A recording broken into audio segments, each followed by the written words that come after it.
Malappuram കൊണ്ടോട്ടിയിൽ POCSO കേസിൽ പ്രതിയായ അധ്യാപകനെ 2 മാസം കഴിഞ്ഞിട്ട് പിടികൂടാൻ കഴിയാതെ പോലീസ്. കൊണ്ടോട്ടി LP സ്കൂളിലെ മുൻ പ്രധാന അധ്യാപകനായ അബൂബക്കർ സിദ്ദിഖാണ് കേസിലെ പ്രതി. ഈ വിഷയത്തിൽ മുഖ്യമന്ത്രിക്ക് പരാതി നൽകാൻ ഒരുങ്ങുകയാണ് ജനകീയ കൂട്ടായ്മ. ഇതുവരെയായിട്ട് പോലീസിൻ്റെ ഭാഗത്ത് നിന്ന് ഒരു അന്വേഷണത്തിൻ്റെ ഒരു രീതിയിൽ പൊതുജനങ്ങൾക്ക് അറിയാൻ കഴിഞ്ഞിട്ടില്ല. അന്വേഷണം എവിടെ എത്തി എന്നുള്ളതും പോലീസുമായി നമ്മൾ സഹകരിച്ച് മുന്നോട്ട് പോകുമ്പോൾ പോലീസിൻ്റെ ഭാഗത്ത് നിന്ന് അന്വേഷണം വരുമ്പോൾ തന്നെ പോലീസ് പറഞ്ഞ് നമ്മളെല്ലാ രീതിയിലും അന്വേഷിക്കുന്നുണ്ട് എന്നുള്ള ഒരു സംസാരം മാത്രമാണ് പോലീസിൻ്റെ ഭാഗത്തു നിന്നുള്ളത്.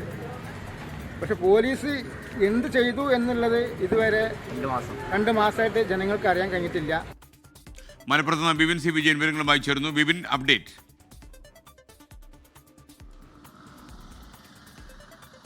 SKN 2022 മുതൽ 2025 വരെ ഈ വർഷം വരെയുള്ള കാലയളവിൽ ആ സ്കൂളിലെ ഒരു വിദ്യാർത്ഥിനിയെ ലൈംഗികമായി പീഡിപ്പിച്ചു എന്നുള്ളതാണ് പ്രധാന അധ്യാപകനായി വിരമിച്ച അബൂബക്കർ സിദ്ദിഖ് എതിരെയുള്ള ഈ ഒരു കേസ്. അത് പോക്സോ വകുപ്പുകൾ ചുമത്തിയാണ് ഈ കേസ് എടുക്കുകയും ചെയ്തിട്ടുള്ളത്. കൊണ്ടോട്ടി പോലീസ് ഇപ്പോൾ ഈ അന്വേഷണമൊക്കെ നടക്കുന്നു എന്ന് പറയുമ്പോഴും 2 മാസം കഴിഞ്ഞു പോക്സോ കേസ് എടുത്തിട്ട് ഇപ്പോഴും പ്രതി കാണാമറയത്താണ്. ഇപ്പോഴും ഈ പ്രതിയെ പിടികൂടാൻ കഴിഞ്ഞിട്ടില്ല. അതിലാണ് ഇപ്പോൾ ഈ നാട്ടുകാർ സംഘടിക്കുകയും ഒപ്പം തന്നെ അതൊരു ജനകീയ പ്രക്ഷോഭമായി അവർ ഉയർത്തിക്കൊണ്ടുവരികയും ചെയ്യുന്നത്. മുഖ്യമന്ത്രിക്ക് തന്നെ പരാതി നൽകാനാണ് ഉദ്ദേശിക്കുന്നത്. ഈ ഒരു കാലയളവിൽ ഈ കുട്ടിയെ ലൈംഗികമായി ആ സ്കൂളിൽ വെച്ച് തന്നെ പീഡിപ്പിച്ചു എന്നുള്ള വിവരങ്ങളൊക്കെ പുറത്തു വന്നിട്ടും അതൊരു കൗൺസിലിങ്ങിലൂടെയാണ് ഈ വിദ്യാർത്ഥി പുറത്ത് പറയുന്നത്. അങ്ങനെയാണ് ഈ വിരമിച്ച പ്രധാന അധ്യാപകനെതിരെ കേസെടുക്കുകയും മുന്നോട്ട് പോവുകയും ചെയ്തത്.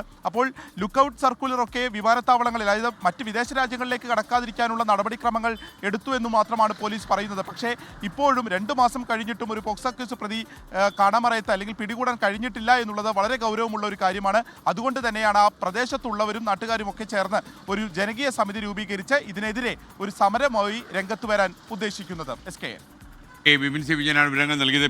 ലോകത്തെവിടെയായാലും ഏത് സമയത്തും 24 വാർത്തകളും ഓഗ്മെന്റഡ് റിയാലിറ്റി പാക്കേജുകളും എക്സ്പ്ലെയിനറുകളും വിശദമായി കാണാൻ ഞങ്ങളുടെ YouTube ചാനൽ നിങ്ങൾക്ക് സബ്സ്ക്രൈബ് ചെയ്യാം.